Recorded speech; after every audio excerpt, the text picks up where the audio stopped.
Right Away with Craig Murray. For more information, visit cmurray.com. Atomic Bombs and Coincidences. Kathy leapt out of the speeding car that she'd masterfully driven down the curving, mountainous road at 300 miles an hour. Rolling twice, she jumped to her feet, drawing her twin nickel-plated Colt 45s and firing 2 shots, hitting the front tires of her pursuers and causing their car to flip dramatically. Dr. Evil von Nomenclature's 2 henchmen went flying out of the vehicle and landed in a conveniently placed thicket of bushes. Kathy walked over to them with a jaunty step and pulled the 350-pound muscular bruisers over to the side of the road. Holstering her pistol, she grabbed the first brute by his collar and lifted him until his feet were dangling in the air. "You better tell me where your boss is, or else." The henchman, who stood almost 7 feet tall, was scarred, tattooed, and vicious. "I ain't telling you nothing," he grumbled.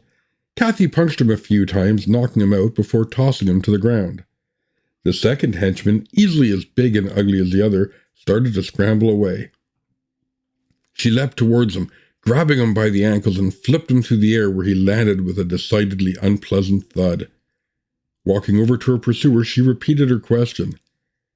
Terrified by the 5'6", 110-pound supermodel, he began to quake in his shoes. "Stop! Please stop! I'll tell you everything," he cried. "Dr. Evil von Nomenclature has a hideout on Skull Mountain. You can't miss it. It's shaped like a giant skull with a sign that says, 'Secret Lair, keep out.'" Kathy karate-chopped him into unconsciousness and then began running down the road. It was easily 20 miles to Skull Mountain, and she wondered if she would make it the next couple of hours on foot. She ran the first 2 miles in just over 8 minutes before arriving at an ancient, decrepit, and abandoned farm. Looking inside, she saw something that caught her eye. "Well now, aren't you beautiful?" she murmured. Inside the barn was a 1937 Duesenberg, full of gas and ready to go. "It's a good thing I found you here." Sliding inside, she found the keys to the ignition. Turning them, the car purred to life and she slipped into gear. She raced out of the barn and up the dark roads towards Skull Mountain. Glancing in the back seat, she noticed coils of rope, harnesses, and climbing equipment. "This is my lucky day," she thought out loud. She was fortunate that, having graduated from university at 18 with 3 doctorates, a jet pilot's license, and expertise in every form of martial arts, she was also able to find the time to become a world-class mountaineer. The minutes and the miles flew past. Looming high in the distance, she could see the unmistakable shape of Skull Mountain illuminated by bursts of lightning. "That must be it," she said to herself silently.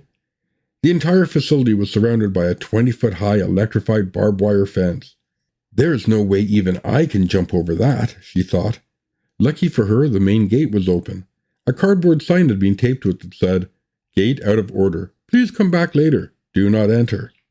"Well, that certainly doesn't apply to me," she said with a laugh. She parked the car at the foot of the mountain and quickly got the climbing harness and all the equipment on. Within minutes, she was scaling up the almost vertical cliff face that had lots of conveniently placed handholds all over it. "If it wasn't for my expertise as a mountain climber and my perfect vision, I may not have spotted these incredibly obvious handholds," she said to herself out loud. In less than 15 minutes, she'd climbed the 1,000-foot cliff face and was now poised to roll over the balcony into the evil doctor's lair. Standing in the darkness, she peered inside. "There seems to be a fancy dress party going on. Good thing I came prepared." Peeling off the climbing equipment, she unzipped her flight suit and took off her clunky flight boots. Underneath, she was wearing a beautiful designer little black dress that she'd been given while visiting Prince Robert's country estate. Inside one of the pockets of her flight suit, she found a fetching pair of black stilettos.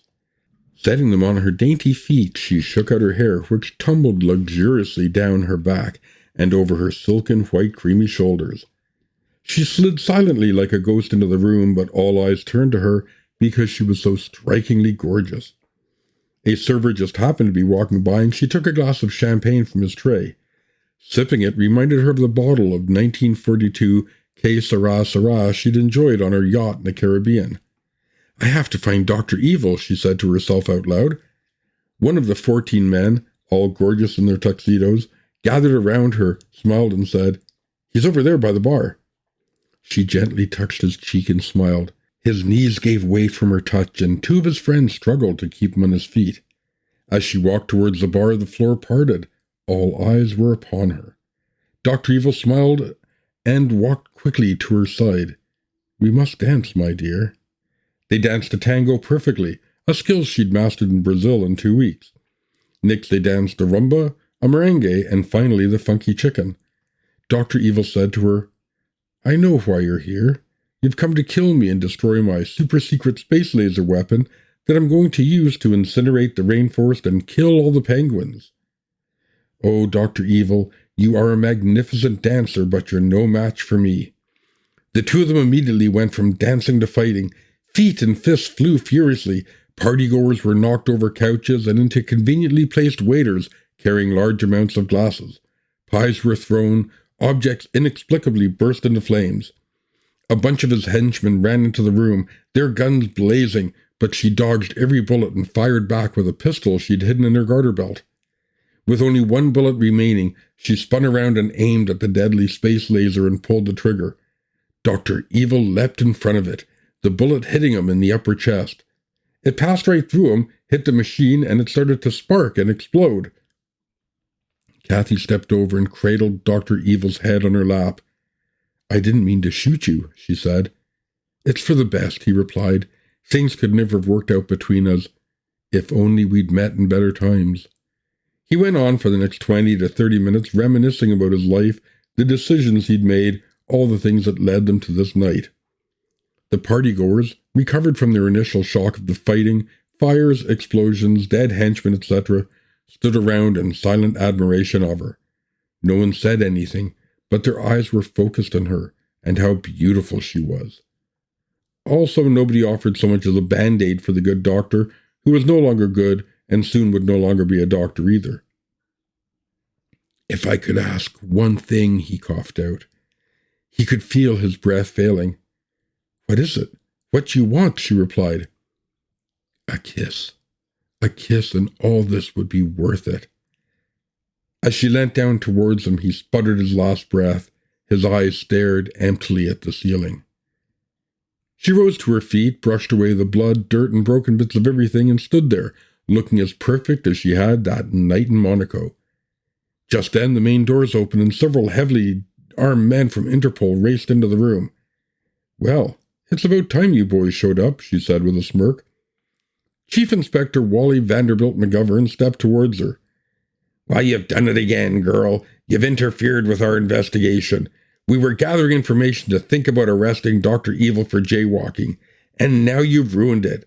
We'll never find out what his secret and evil plan was. You're coming with us." Kathy laughed and said, "Nice try, Inspector, but we've both been down this road before, and you know you'll never catch me. But we'll meet again." Running to the balcony, she snatched up a parachute and harness that had been conveniently left nearby. Pulling it on, she leapt off the balcony and into the darkness. Halfway down, she pulled the cord and perfectly negotiated her way through the dark and stormy air towards the sea that crashed below. Conveniently, there was a large motor yacht sitting in the bay. She landed onto the deck, rolled up and stowed her parachute, and walked along to the cabin.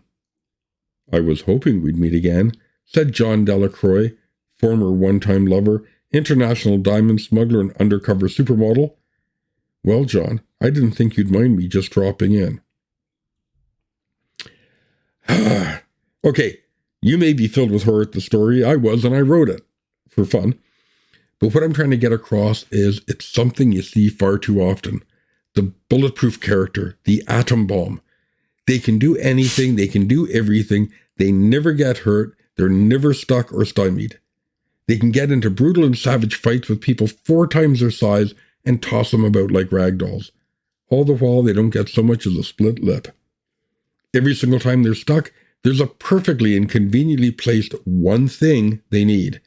Locked in the supply closet, there just happens to be tools that'll undo a ventilation shaft they can crawl to freedom in. Stuck in the middle of nowhere, there just happens to be a plane fully fueled and ready to fly, and amazingly, they have the knowledge of how to fly that particular type of plane. They are the unstoppable superhero, the absolutely unbelievable superhero. It reduces your character from being a real person to being cartoonish. It removes any sense of danger or drama because the reader knows nothing is ever going to happen to them. You could write the whole story the following way. Superhero goes after bad guy. Everything works out and they win. The end. Don't do it. Don't write characters that are atom bombs, and don't fill your story with conveniently placed things. It gets boring and tiresome very quickly. Make your heroes work for their escape. If they get into a fight, let them wake up with bruises and sore bits. There's a rather enjoyable film, Atomic Blonde, with Charlize Theron. She plays a spy. One of the opening scenes, she's getting into a bathtub filled with ice water. Her body is positively black and blue from the beatings. The movie's fun, we know she isn't going to die, but that doesn't reduce the enjoyment, and it doesn't show her inexplicably and unbelievably winning every single fight she gets into without so much as breaking a nail. This is all part of making your story believable, maintaining a sense of realism even in unrealistic stories. But that's an entirely different issue. So again, no atomic bombs, no handy coincidences if you want your writing to be good.